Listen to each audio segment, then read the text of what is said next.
You post something online, you check the likes again and again. When numbers rise, you feel lighter. When they don't, something inside sinks. Your brain runs on social approval because for most of human history, acceptance means survival. Now it's hijacked by modern life and we mistake attention for worse. Welcome to Why I Do That? Make yourself at home. Humans evolved in tribes. Being accepted wasn't optional. Isolation meant danger. Validation signaled safety, food, and belonging. The same brain that once looked for cues of approval around the fire now looks for hearts and sounds on a screen. Every like, compliment, or nod triggers ancient circuits whispering, "You're safe here." That's why rejection stings. It feels like exile, not inconvenience.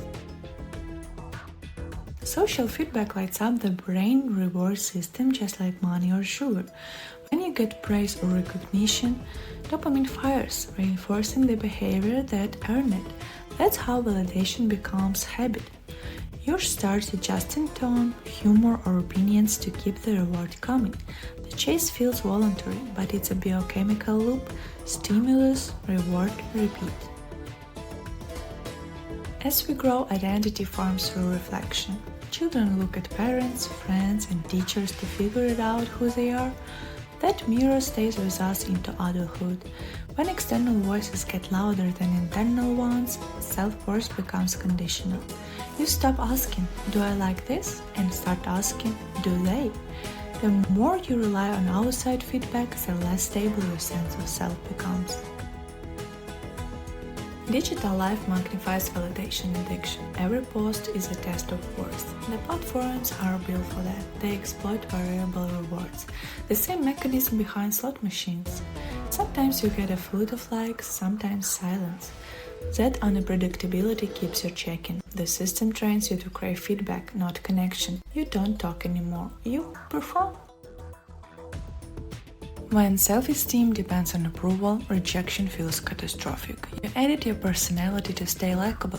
Disagreement feels like danger. Your creativity dulls, authenticity fades.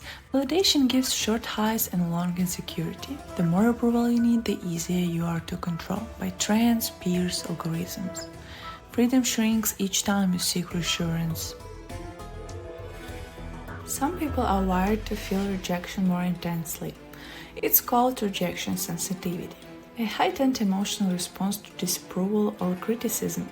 The brain of a rejection-sensitive person reacts as if to physical pain. That's why even subtle cues, a delayed reply, a neutral tone, feels like proof of failure. Understanding that reaction is the first step to untangle it. Start by noticing the urge. Each time you reach for validation, pause. Ask what you actually need, approval or connection. Reconnect with intrinsic goals, learning, mastery, curiosity.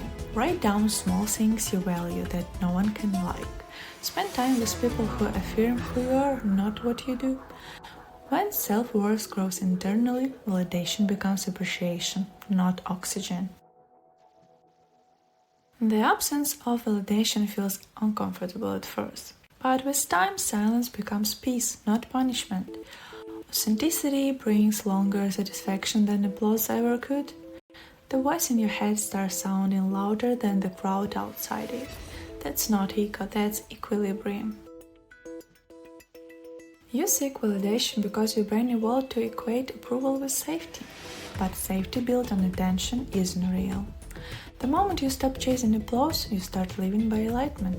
Approval fades, integrity lasts. And if you watched this video all the way up here, that means it was interesting. So hit like and subscribe for more psychology you can use in real life. And if you want to support my channel and fuel the next episode, you can do this with a coffee. Link and other things you can find useful are below the video. This is Why I Do That. See you in the next one.